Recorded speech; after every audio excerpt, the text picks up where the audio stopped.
Welcome to the Glytamins audio presentation. In the next 20 minutes, you will learn what gallstones are, what kinds of problems they can cause, and what you can do to get rid of them. Gallstones are nothing more than coagulated bile. Bile is the green alkaline liquid produced by the liver, which, among other things, helps us digest our food.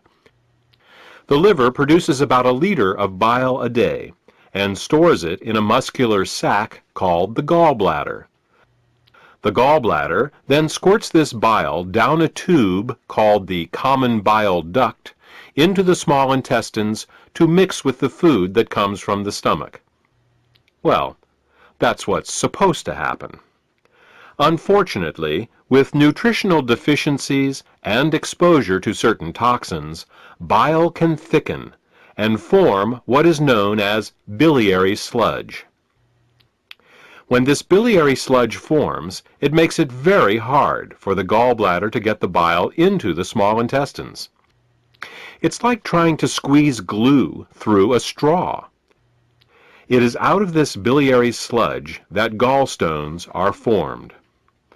Gallstones and biliary sludge disrupt the normal flow of bile, causing 3 different types of problems.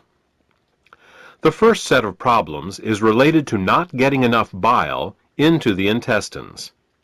The second set of problems occurs when toxins, unable to leave the body through the bile, back up and accumulate in the liver and the bloodstream. The third set of problems occurs when the bile, unable to get into the intestines, backwashes into the pancreas and liver. Let's start with the first set of problems and consider what happens when the bile becomes too thick or full of stones to reach the intestines in required amounts. The first thing that bile does in the small intestine is to neutralize the acidity of the food coming out of the stomach.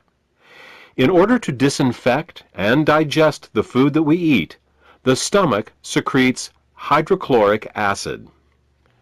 Did you ever wonder why the stomach doesn't digest itself? It's because the stomach has a special mucus layer that protects it from this hydrochloric acid. But the small and large intestine have no such protection. Instead, they rely on bile. Bile is a very alkaline substance, and when it comes into contact with the acidic food from the stomach, the acids are neutralized. If bile can't get into the small intestine in required amounts due to biliary sludge and gallstones, then stomach acids in the food are never fully neutralized. They can cause acid burns along the entire length of the small and large intestines, all 30+ feet of them. We experience this as indigestion, heartburn, ulcers, and all manner of digestive complaints. In essence, we are digesting our own intestines.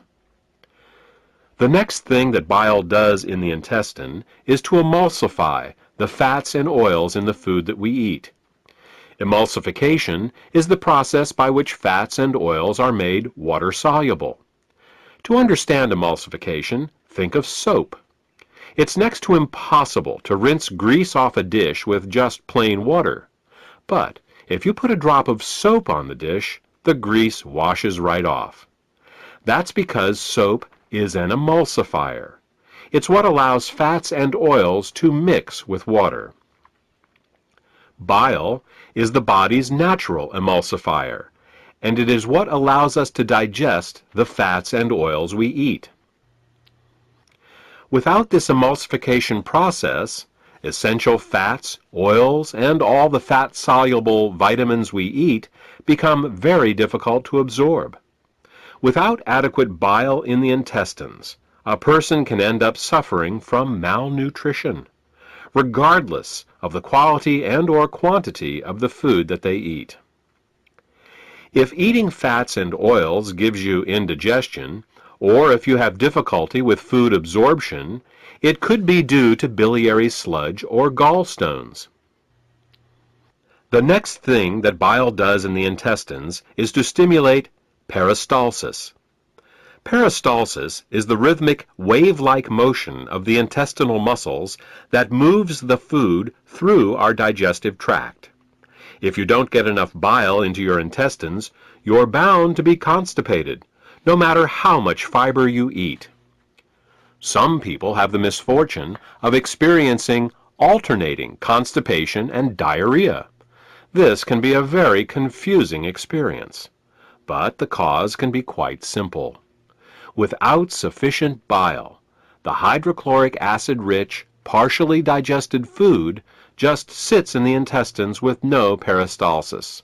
Thus, a person becomes constipated, but at the same time his or her intestines are being burned. When enough acids build up and the intestines can't take it anymore, they purge themselves with a bout of diarrhea. Then, with the acids evacuated, the process starts all over again. If you are experiencing problems with constipation, diarrhea, or both, biliary sludge and gallstones could be the cause.